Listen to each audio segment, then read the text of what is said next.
नमस्कार, स्वागत है आपका एबीपी न्यूज में। आपके साथ मैं अखिलेश आनंद हूं। तो इंतजार की घड़ियां समाप्त हुई। 2024 की सबसे बड़ी लड़ाई जो बताई जा रही है, लोकसभा का चुनाव, किन किन तारीखों पर मतदान होना है, सारी चीजें साफ हो चुकी हैं।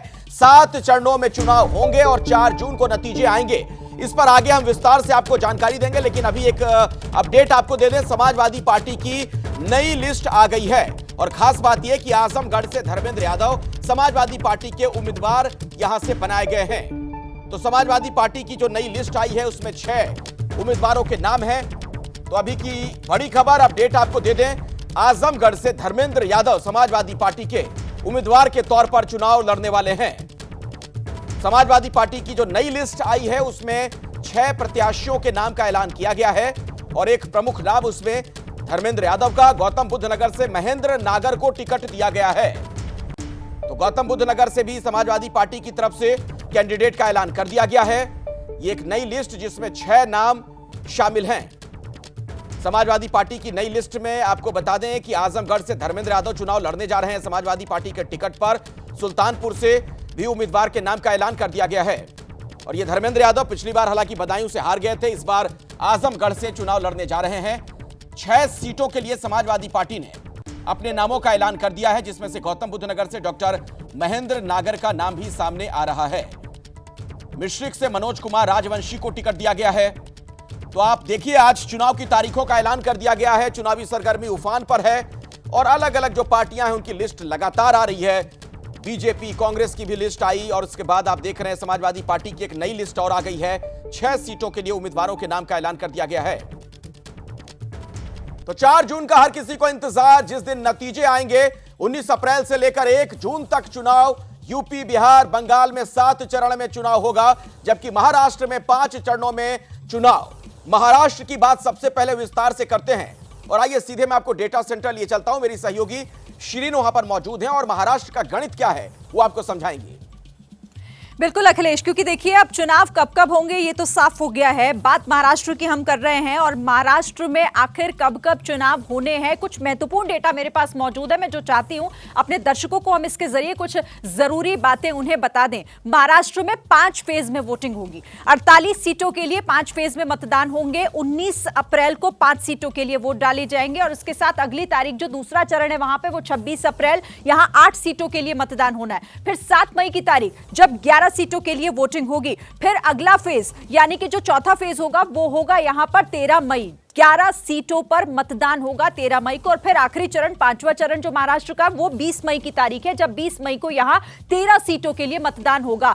तो कुल मिलाकर 48 सीट 5 फेज में जो है वो पूरी की जाएंगी महाराष्ट्र की। अब किस सीट पर चुनाव कब है? 19 अप्रैल पहला फेज जो है, रामटेक, नागपुर, भंडारा, गोंदिया, गढ़चिरौली, चिमूर और चंद्रपुर, ये वो सीटें हैं जहां पर मतदान होगा। इसके बाद 26 अप्रैल जो दूसरा चरण है, यहां देखिए बुल्ढाना में, अकोला, अमरावती, वर्धा, इसके साथ ही यवतमाल, वाशिम, हिंगोली, नांदेड़ और परभणी, इन तमाम सीटों पर दूसरे फेज में वोटिंग होनी है। यहां पर दूसरा चरण है। अब तीसरे चरण की बात कर लेते हैं, तीसरे फेज की बात कर लेते हैं। तो यहां पर रायगढ़, बारामती, उस्मानाबाद, लातूर, सोलापुर, माढ़ा, सांगली, सातारा, रत्नागिरी, सिंधुदुर्ग, कोल्हापुर और यहां हाथकणंगले में भी 7 मई को यानी कि 3rd फेज में वोटिंग होगी। एक एक सीट का पूरा ब्यौरा आपको हम बता रहे हैं।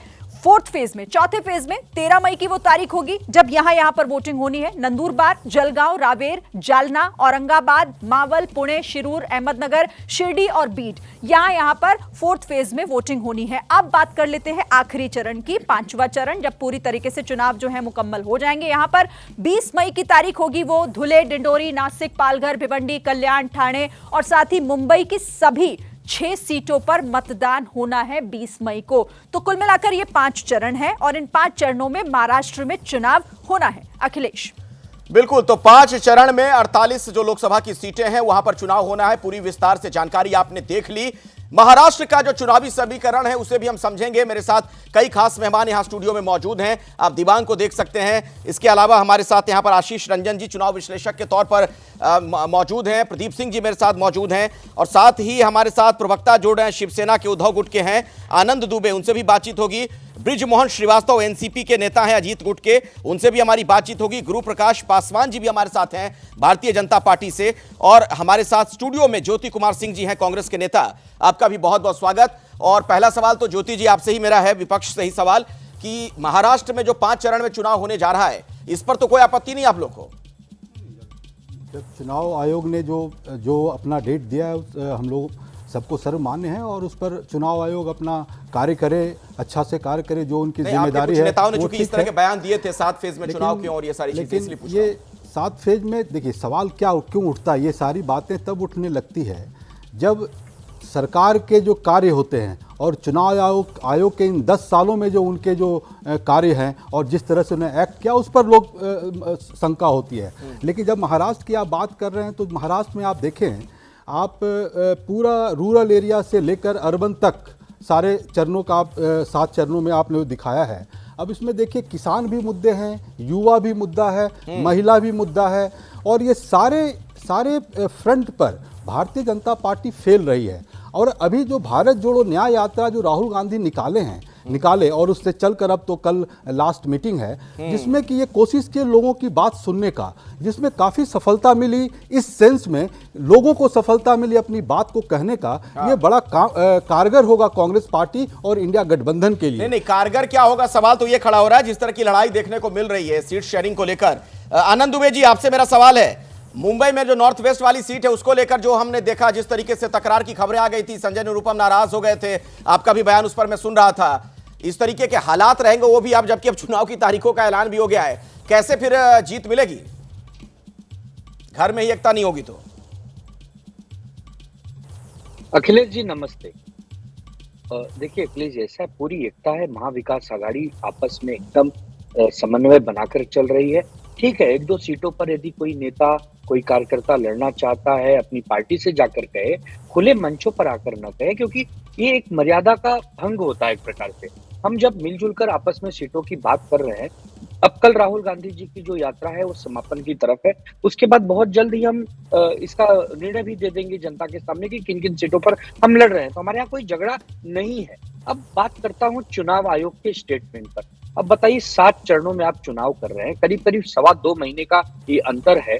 आज हम 16 मार्च पर बैठे और 1 जून को आखिरी चुनाव होगा और 4 जून को नतीजे आएंगे। और खास करके महाराष्ट्र में 3 इंजन की सरकार अपने आप को कहने वाली है वर्तमान सरकार, 5 फेज भी अब चुनाव का प्रचार करेगी। और खुद मोदी जी अपने वाराणसी से तो 5 फेज में आप भी तो प्रचार कर सकेंगे। नहीं, आपके प्रचार पे रोक थोड़ी लग जाएगी आनंद दुबे जी। 5 फेज में आप भी तो प्रचार करेंगे, आप क्यों नहीं करेंगे प्रचार? मैं वही कह रहा हूँ। हाँ। नहीं, मैं वही कह रहा हूँ कि 5 फेज की कोई आवश्यकता नहीं थी। 48 लोकसभा की सीटें हैं, ये 3 या 4 फेज में भी हो सकता था। लेकिन चुनाव, इनको एक लंबा चुनाव करवाना, इनको खूब समय चाहिए, इनको धन बल, इनकी सभाएं, इनके पास संसाधन, हर चीज तो मैं समझ गया आप जो कहना चाह रहे हैं। गुरु प्रकाश पासवान जी इसका जवाब देना चाहेंगे कि आपके पास चूंकि बहुत संसाधन है तो बहुत लंबा जब चुनाव होगा तो उसका फायदा आप लोग ले लेंगे। नहीं, देखिए अखिलेश जी, 2 बातें हैं। अभी तो हमारे ऊपर आरोप लगा कि महाराष्ट्र में हमारा ट्रैक रिकॉर्ड क्या है और उस पर हमारा परफॉर्मेंस ठीक नहीं है। अभी शायद कांग्रेस के प्रवक्ता कह रहे थे। देखिए मूल्यांकन कैसे होता है। महाराष्ट्र में पिछले विधानसभा चुनाव में सिंगल लार्जेस्ट पार्टी कौन सी थी? भारतीय जनता पार्टी थी। तो ये तय कौन करेगा? महाराष्ट्र में किस पार्टी का कैसा परफॉर्मेंस रहा है, महाराष्ट्र की जनता तय करेगी ना। महाराष्ट्र में सिंगल लार्जेस्ट पार्टी लोकसभा में कौन है? तो भारतीय जनता पार्टी है। लोकसभा में हमें आशीर्वाद मिल रहा है, विधानसभा में हमें आशीर्वाद मिल रहा है, लेकिन उसके बावजूद महाराष्ट्र में हमारा काम अच्छा नहीं है। ये मेरे समझ से परे है। दूसरे सवाल पे आता हूं, चुनाव आयोग। देखिए अखिलेश जी, चुनाव आयोग, मैं आग्रह करता हूं सभी प्रवक्ताओं से कि संविधान का धारा 324 article 324 of the Indian constitution को पढ़िए और उसमें कहा गया है चुनाव आयोग एक स्वतंत्र, एक स्वायत्त संस्थान होगी।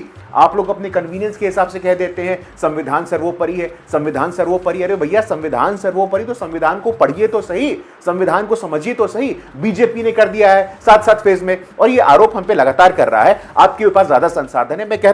मैं आपके शो पे कहता हूं कि हमारे पास सबसे ज्यादा मानव संसाधन है, कार्यकर्ता है, और इस बात का अभिमान है हमारे पास कि हमारा 17 करोड़ कार्यकर्ता तन मन धन से लगता है। और रिसोर्सेज की बात करते हैं आप, कल डेटा आया है 20,000 करोड़ में से 6,000 करोड़ यदि बीजेपी को मिला है तो 14,000 करोड़ गैर भाजपा इंडी अलायंस को मिला है। ये आपको नहीं दिखता है? मानव संसाधन की बात करिए, कार्यकर्ता की बात करिए, निस्वार्थ भाव की बात करिए। भारतीय जनता पार्टी को ब्रिजमोहन जी मैं आपके पास आऊंगा, उससे पहले आनंद दुबे जी को जवाब देना चाह रहे थे। जल्दी से आनंद दुबे जी, मानव संसाधन उनके पास बहुत ज्यादा है। अखिलेश जी, चुनाव आयोग एक स्वतंत्र संस्था जरूर थी।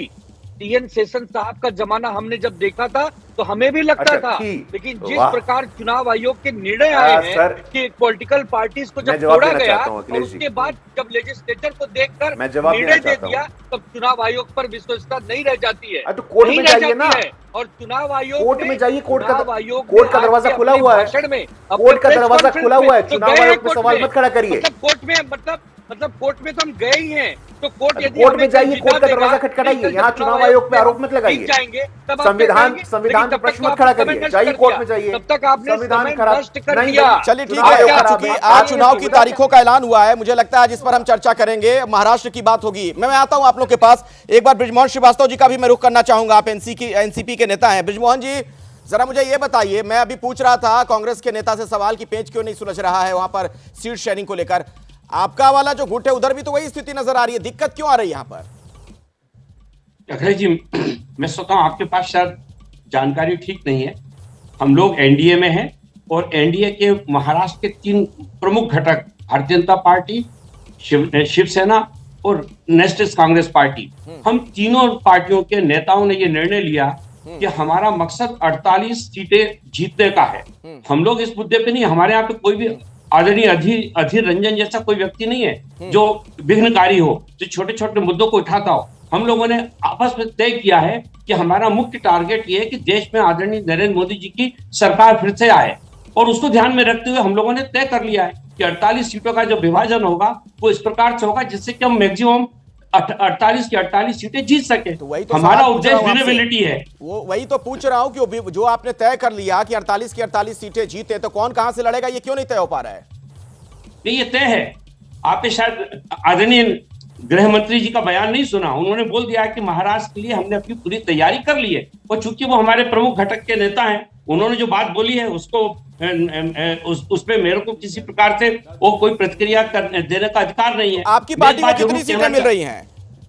नहीं, मुद्दा सीट का नहीं है, हमारा टारगेट, फिर मैंने कहा हमारा टारगेट वहां पे बात कर रहे हैं जी, हमारा ठीक है, टारगेट वो है, मुद्दा सीट का कैसे नहीं है? हर जगह सीट को लेके ही तो बाहें मरोड़ रहे हैं लोग, जो हम देख रहे हैं हर जगह से तकरार की खबरें आ रही हैं। अगर आप INDIA के नेताओं से हम लोगों की तुलना करेंगे तो मुझे लगता है शायद ठीक नहीं होगा। हमारा निर्णय बहुत स्पष्ट है, जगहों पर एनडीए के उम्मीदवारों के नाम सामने आ चुके हैं। महाराष्ट्र में पेच क्यों फंसा हुआ है, यही सवाल मैं पूछ रहा हूं, बुनियादी सा सवाल है, बेसिक सा क्वेश्चन है।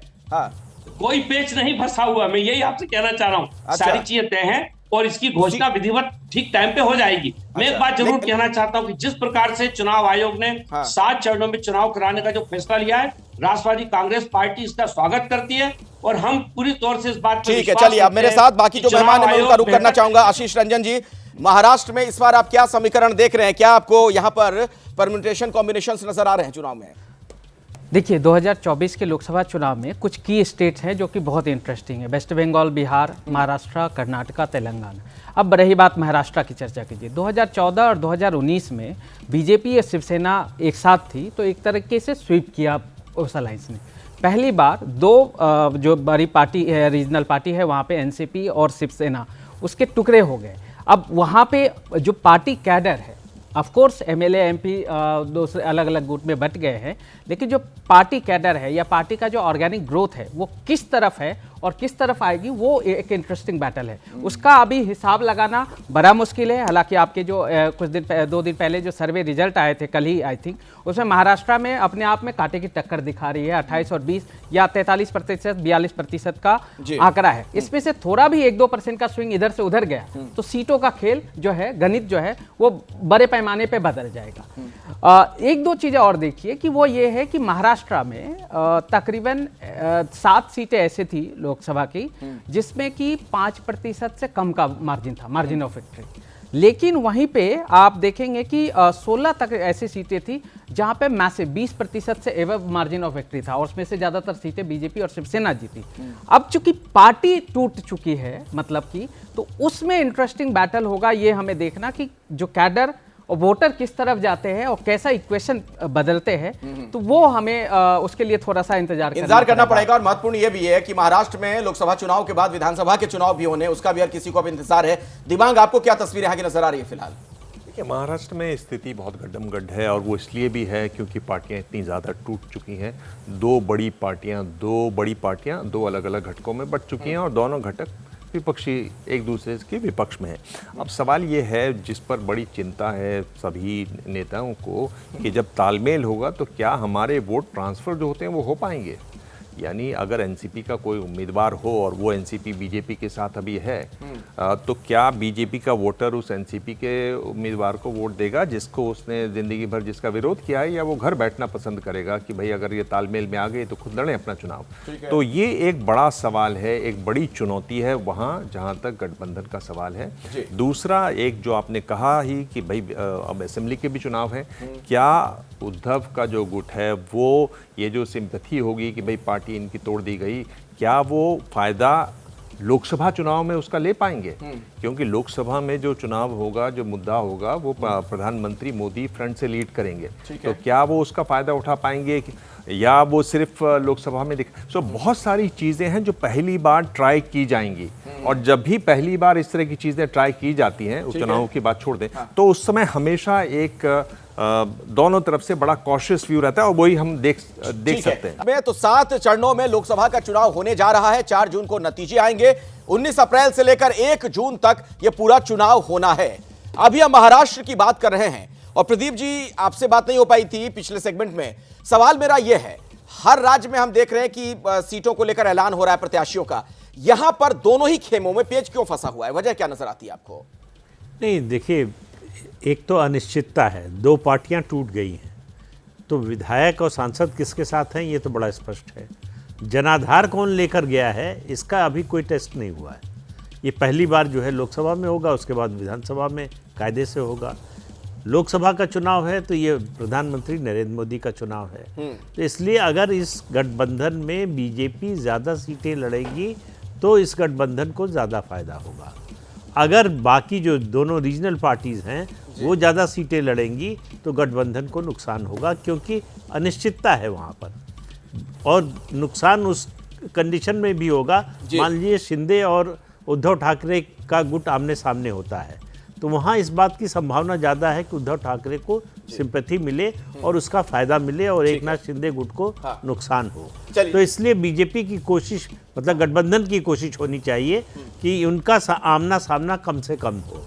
ठीक है। और अब हम पश्चिम बंगाल की भी बात करने वाले हैं एक छोटे से ब्रेक के बाद। वहां पर क्या होने वाला है, वहां के समीकरण क्या कहते हैं, इस पर भी चर्चा होगी। आनंद दुबे जी और बृजमोहन श्रीवास्तव जी, आपका बहुत बहुत धन्यवाद हमारे साथ जुड़ने के लिए। जी हां, 4 जून वो तारीख जब आपको पता चल जाएगा कि इस बार किसकी सरकार बनने जा रही है और एबीपी न्यूज पर सबसे तेज नतीजे आप देखेंगे। और फिलहाल तो सबसे बड़ी कवरेज लगातार हम आपके लिए लेकर उपस्थित होते रहेंगे। और अब हम बात कर लेते हैं पश्चिम बंगाल की। पश्चिम बंगाल में चुनाव की जब बात की जाती है तो मैं आपको पूरी जानकारी देने जा रहा हूं। 42 सीटों में आप देखिए 7 फेज में जो चुनाव होंगे। 19 अप्रैल को वहां पर आप देखिए 3 सीटों पर मतदान है। 26 अप्रैल 3 सीटों पर, 7 मई की बात की जाए तो 4 सीटों पर मतदान है और 13 मई को 8 सीटों पर पश्चिम बंगाल में मतदान होगा।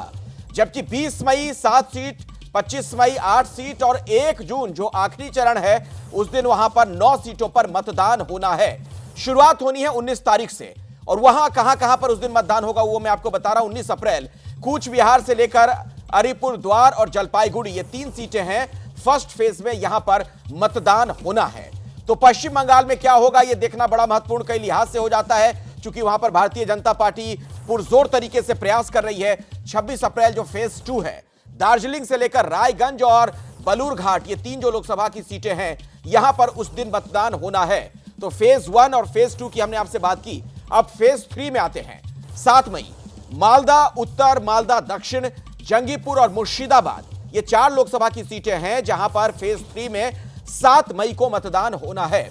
उसके बाद जो अगला चरण है फेज 4, वो 13 मई का है। बहरामपुर, कृष्णानगर, राणाघाट, बर्धमान पूर्व, बर्धमान, दुर्गापुर, आसनसोल, बोलपुर और बीरभूम, ये 8 लोकसभा की सीटें हैं जो फेज 4 में यहां पर पोलिंग है। जबकि फेज 5 में जब हम पहुंचेंगे तो 20 मई वो तारीख जब बनगांव से लेकर बैरकपुर, हावड़ा, उलुबेरिया, श्रीरामपुर, हुगली और आरामबाग, इन 7 लोकसभा सीटों पर मतदान होना है। सवाल यह है कि पश्चिम बंगाल में इस बार क्या होगा। जैसा कि मैं आपसे कह रहा हूं, संदेश खाली का मुद्दा जिस तरीके से वहां पर गर्म हुआ और बीजेपी ने जिस तरीके से वहां पर कोशिशें की हैं, क्या कोई बड़ा बदलाव हो सकता है, या ममता बनर्जी ने जो चुनाव में, विधानसभा चुनाव में खेला किया था, कुछ ऐसी तस्वीर एक बार फिर से नजर आएगी, या फिर कांग्रेस के दावों में कितना दम है, यह भी सवाल बना हुआ है। मेरे साथ तमाम मेहमान जो जुड़े हुए हैं उनसे हमारी बातचीत होगी, लेकिन शुरुआत में आशीष जी आपसे करना चाहूंगा, इस बार आपको यहां पर क्या कुछ नजर आ रहा है, क्या इक्वेशंस दिख रहे हैं चुनाव में आने वाले दिनों में पश्चिम बंगाल में? पश्चिम बंगाल का चुनाव जो है, पार्टी सोसाइटी एक थ्योरेटिकल वर्ड है, उस आधार पे होता है। यानी कि हर पार्टी के ग्राउंड लेवल पे बहुत ही फियर्स कैडर है। तो जो चीज़ें हैं वो एक तरीके से पार्टी के बीच सिर्फ आइडियोलॉजिकल लड़ाई नहीं होता है, ग्राउंड पे जो आप देखेंगे कैडरों के बीच लड़ाई भी हो जाता है, फिजिकल वायलेंस भी काफ़ी ज़्यादा होते हैं। 2 चीज़ें बड़ा अहम है पश्चिम बंगाल के संदर्भ में। कि 2014 के बाद से जहां शुरुआत हुई थी, बीजेपी ने 2 सीटें जीती थी, उससे पहले 1 सीटें जीती। 2018 में पंचायत चुनाव होते हैं उधर, उसमें जो काफ़ी वायलेंस के बाद वहाँ से बीजेपी को एज मिलना शुरू होता है, और जो अनएक्सपेक्टेड रिजल्ट 2019 में हमें देखने को मिला, जहाँ 18 सीटें बीजेपी 40% वोट के साथ चले गई। उसमें एक बड़ी चीज़ जो रही वो वहाँ पे जो खासकर ट्रेडिशनली कांग्रेस वर्सेस लेफ्ट की लड़ाई होती थी, बाद में टीएमसी वर्सेस लेफ्ट हो गए, और वो जो वाम है वही धीरे धीरे राम हो गए। मतलब लेफ्ट के जो वोटर थे या कैडर थे वो मोटा मोटी बीजेपी की तरफ चले गए।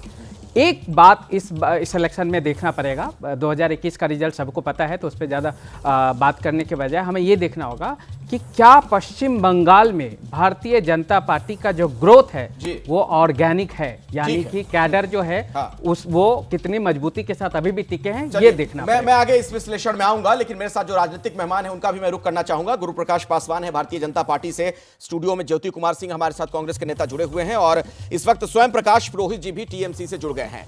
पहला सवाल स्वयं प्रकाश पुरोहित जी आप ही से है मेरा। सवाल यह है कि क्या बीजेपी आपको अपने घर में ही घेर रही है?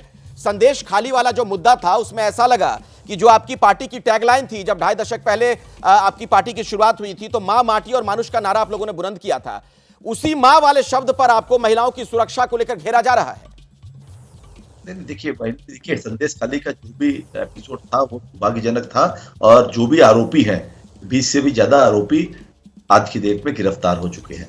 तो कहीं भी पूरे देश के अंदर में कहीं भी अगर बलात्कार जैसी घटना हो या कोई भी तरह के करप्शन का कोई भी काम हो, हम उसकी पुरजोर निंदा करते हैं, और ऐसे लोगों की तृणमूल कांग्रेस में कोई जगह नहीं है। उनको तृणमूल कांग्रेस से बाहर का रास्ता भी दिखा दिया गया है। मगर दूसरी तरफ भारतीय जनता पार्टी के खुद के नेता, आप देखिए कल येदियुरप्पा जैसे नेता के बारे में क्या बातें आ रही है, मैं अपने मुंह से नहीं बोल पाता हूं। ब्रज शरण सिंह जैसे नेता इनके हैं, जो बच्चियां जो देश के अंदर में हमारा सर ऊपर करती है, उनके खिलाफ में प्रधानमंत्री जी मोदी जी का कोई बयान नहीं आता है, ना भारतीय जनता पार्टी का बयान आता है। देखिए मूल मुद्दा क्या है, ये चुनाव 7 चरण में पश्चिम बंगाल में होने जा रहा है। पश्चिम बंगाल में 7 चरण में मुद्दा चुनाव क्यों हो रहा है, ये सवाल है। हम लोगों ने मांग की थी कि पश्चिम बंगाल में आपको जितनी पैरामिलिट्री, ये चुनाव तो राज्य सरकार नहीं करा रही है, केंद्र सरकार करा रही है, जितनी पैरामिलिट्री फोर्सेस आपको भेजनी है आप पश्चिम बंगाल में भेजिए, मगर एक दिन में चुनाव कराइए। आपको पता होना चाहिए मई और जून महीने में, मई महीने में 45 डिग्री से ज्यादा गर्मी रहेगी। किसी भी पार्टी का कार्यकर्ता हो, किसी भी कोई भी पार्टी को वोट देने वाला वोटर हो, मैं ये बोलना चाहूंगा कि देश के अंदर में इस गर्मी के अंदर एक दिन अगर मतदान हो जाएगा, एक मिनट सर स्वयं प्रकाश जी, अगर एक ही दिन में एक ही फेज में मतदान हो जाएगा तो क्या गर्मी कम हो जाएगी? नहीं, ये जो 7 फेज में आप कर रहे हैं, पहले चरण से लेके आखिरी चरण तक, मैं बोलता हूँ पहले दूसरे चरण में बंगाल में करके अप्रैल महीने में गर्मी बढ़े उसका इंतजार। नहीं, दिक्कत कुछ नहीं है, ये मनमानी नहीं मनमानी जो चलाई जा रही है, ये जो इलेक्शन कमीशन ऑफ इंडिया तो आज कठपुतली है। ठीक है, जवाब दीजिए गुरु प्रकाश पासवान जी। यहाँ से भी वही सवाल, और टीएमसी तो कह रही कि एक ही फेज में हो जाना चाहिए था चुनाव, आप लोग मनमानी कर रहे हैं। नहीं, देखिए अखिलेश जी, ऐसा है कि मेरे हाथ में एक पुस्तक है, ये पूर्व चुनाव आयुक्त ने लिखा है, और इसमें लिखा है कि 2009 के जब आम चुनाव हुए तो उस समय वोटर्स कितने थे रजिस्टर्ड, तो लगभग 70 करोड़। आज की तारीख में कितने हैं? लगभग 97 करोड़।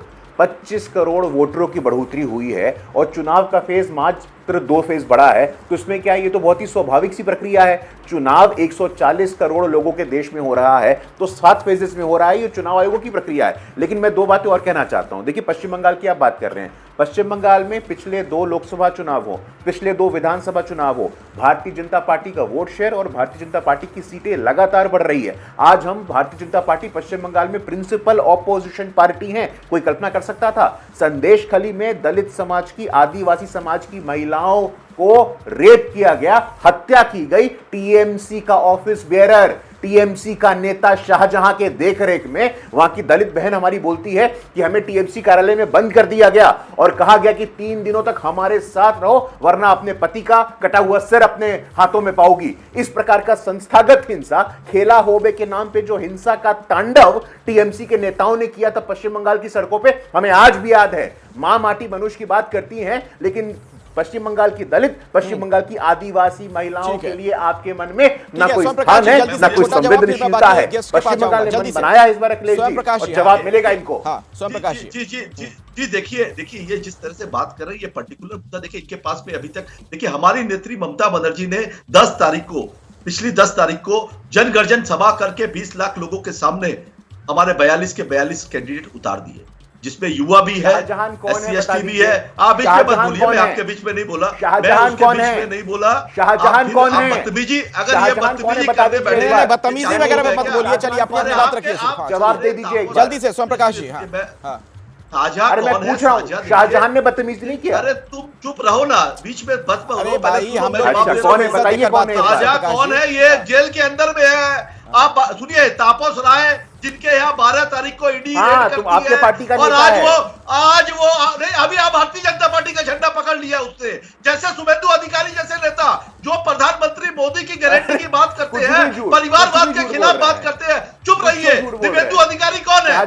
अच्छा ये बताइए स्वयं प्रकाश जी, एक छोटा सा सवाल, छोटा जवाब दीजिए, फिर मैं आता हूं कांग्रेस के नेता के पास। बशीरहाट कितना दूर है कोलकाता से? बशीरहाट कोलकाता से कितना दूर है सर? नहीं, बशीरहाट कितना दूर है मुद्दा ये नहीं है, ऐसा नहीं मुद्दा है।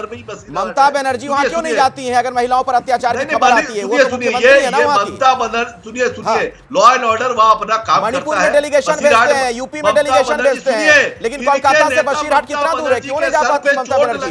एक संदेश जाता है भाई, महिला मुख्यमंत्री है। संवेदनशीलता, इनकी महिलाओं की संवेदनशीलता की बात करते हैं मोदी, जो नारी सशक्तिकरण की बात करते हैं, एक देश की महिला मुख्यमंत्री जिनके ऊपर चोट लगी 2 दिन पहले, उसके बारे में इनके नेता कैसे बयान कर रहे हैं? आज कोई भी बयान गलत है इस तरीके का बयान दे रहा है तो, लेकिन मेरा सवाल ये नहीं है।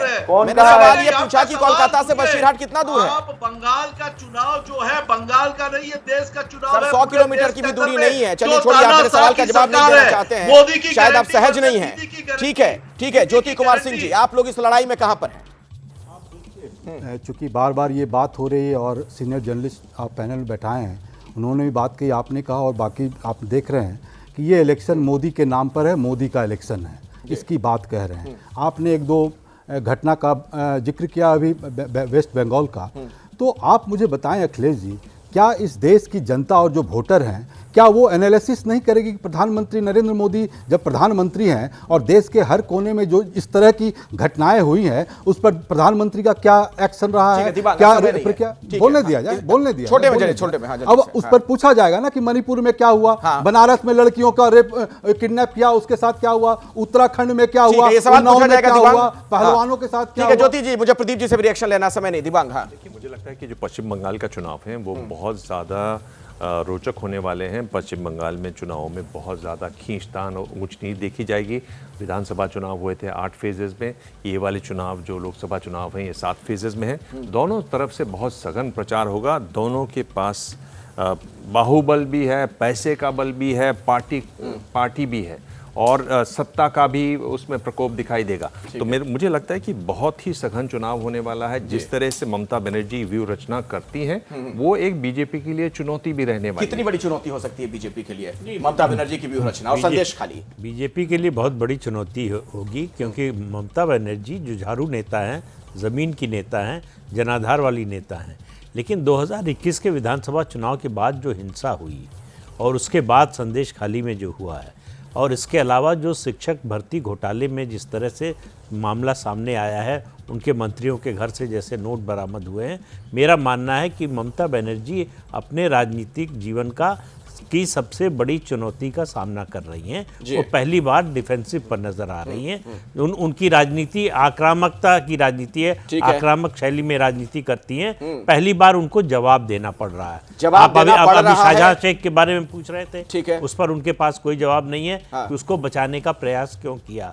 अगर सुप्रीम कोर्ट इंटरवीन न करता तो शायद शाहजहां शेख अब भी बाहर। ठीक है प्रदीप जी, आगे इस पर बात करेंगे, समय इतना ही है। प्रदीप जी, आपका दिव्यांग ज्योति कुमार सिंह जी, आशीष रंजन जी, गुरुप्रकाश पासवान जी और सोम प्रकाश पुरोहित जी, बहुत बहुत धन्यवाद आप लोगों का आज इस चर्चा में शामिल होने के लिए। और अब 4 तारीख का इंतजार करिए, यह पता चलने जा रहा है हर किसी को कि उस दिन किसकी सरकार बनेगी। क्या एक बार फिर से प्रधानमंत्री मोदी ही बनेंगे तीसरी बार, या फिर कुछ कांग्रेस कर पाएगी कमाल? देखते रहिए एबीपी न्यूज।